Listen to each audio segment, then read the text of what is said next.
তালি বাজাতে আরম্ভ করলো, টেবিল বাজাতে আরম্ভ করলো। আমেরিকার লোকেরা অবাক হয়ে গেল।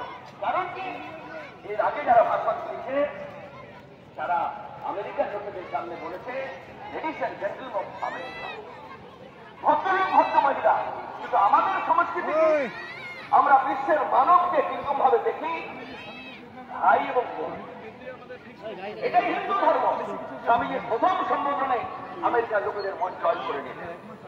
তারপর তিনি বললেন যে আমি ভারতবর্ষ থেকে এসেছি, সনাতন মুনি ঋষিদের দেশ থেকে এসেছি, প্রাচীনতম দেশের সংস্কৃতির প্রতিনিধিত্ব হিসাবে আমি আপনাদের সামনে বলছি, আমাদের হিন্দু ধর্ম অন্য কোন ধর্মকে ঘৃণা করতে শেখায় না। আমাদের ধর্ম পৃথিবীর সমস্ত মানব কল্যাণের জন্য। সেই জন্য তিনি বলছেন যে আমি নিজেকে হিন্দু বলতে গর্ববোধ করি। আজকে আমাদের আদিবাসী গরিব, আমরা যারা খেটে কাজ করি, আমরা বাড়ির কাজ করি, আমরা অনেক সময় ভুলে যাই হিন্দু হিসাবে আমি হিন্দুর বাড়িতে জন্মেছি। স্বামী পরমানন্দজি এটাই বলেন হচ্ছে হিন্দু,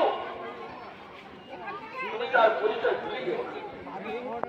পৃথিবীর একমাত্র একটা দেশ আছে, সেই দেশটার নাম হচ্ছে ভারতবর্ষ, হিন্দুদের দেশ। আর আজকে আমরা দাঁড়িয়ে বলতে পারি ভারতবর্ষে এই হিন্দু দেশ আমাদের মানব জীবনের কল্যাণের জন্য, এই হিন্দু ধর্ম পৃথিবীর মানব জীবনের কল্যাণের জন্য। আমাদের দেশের বাঙালি কবি গান লিখেছেন, ভারত আমার জগৎ সভার শ্রেষ্ঠ আসল।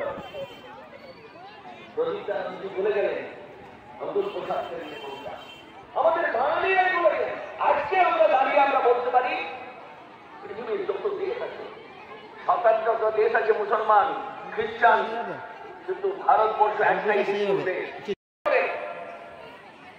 সন্ন্যাসীর সম্মান নষ্ট করে দাও।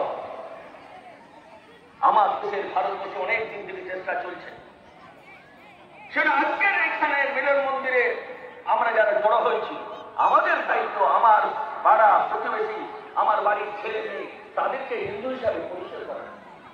আমি আপনাদের লম্বা করবো না।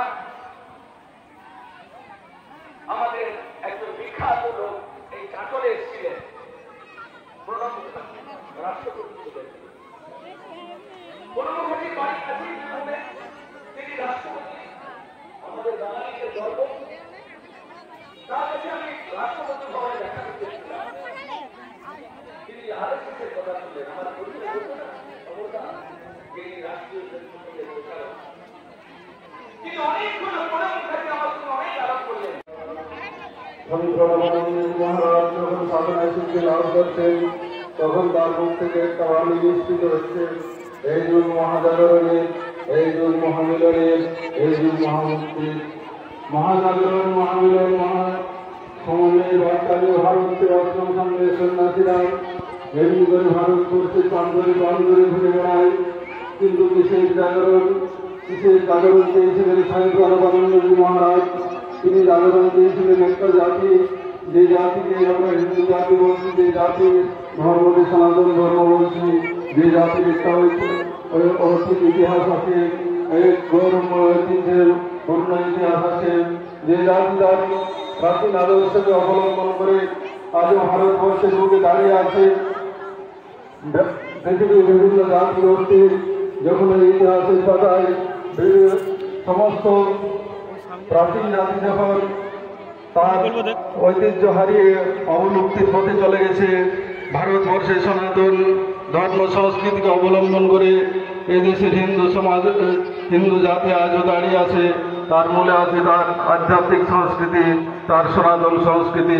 এই সংস্কৃতিকে অবলম্বন করে এই জাতির প্রাচীনকাল থেকে ভারতবর্ষের বুকে দাঁড়িয়ে আছে। হিমালয় গৌরব নির্জরিত উত্তাল তরঙ্গ নিয়ে যেমন ওই সাগর অভিমুখে প্রবাহিত অবলম্বন করে এই জাতির প্রাণ প্রতিষ্ঠিত হয়েছিল।